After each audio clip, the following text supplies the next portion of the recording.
tout le monde! Aujourd'hui, on se penche sur un sujet brûlant en France, le titre de séjour pour soins. Ce titre de séjour permet aux personnes gravement malades de séjourner en France pour recevoir un traitement qui n'est pas disponible dans leur pays d'origine. Ça semble simple, non? Eh bien, c'est beaucoup plus complexe que ça. Commençons par les bases. Pour être éligibles, les demandeurs doivent résider en France, souffrir d'une maladie grave et ne pas avoir accès à un traitement approprié dans leur pays. De plus, ils ne doivent pas représenter une menace pour l'ordre public. Le titre de séjour est généralement valable 2 ans et peut être renouvelé si les conditions sont toujours remplies. C'est là que ça devient controversé.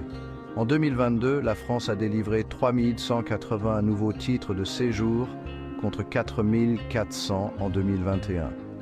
Mais des critiques, notamment à droite, affirment que ce permis représente un fardeau financier pour le système de santé français. La députée Brigitte Barège, par exemple, affirme que cette générosité n'est plus supportable pour la France. Les principaux bénéficiaires de ce titre de séjour sont des Algériens, des Ivoiriens, des Congolais, des Géorgiens et des Guinéens, confrontés à des maladies comme les maladies infectieuses, les troubles mentaux et les problèmes cardiovasculaires. Les critiques soutiennent qu'il est injuste envers les citoyens français qui ont parfois eux-mêmes du mal à accéder aux soins. De plus, il existe des craintes d'abus potentiels, certains considérant ce système comme une porte ouverte à l'immigration.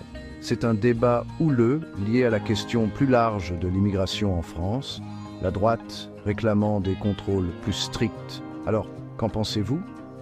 La France doit-elle maintenir ce titre de séjour pour soins ou est-il temps de changer les choses? Faites-le moi savoir dans les commentaires ci-dessous.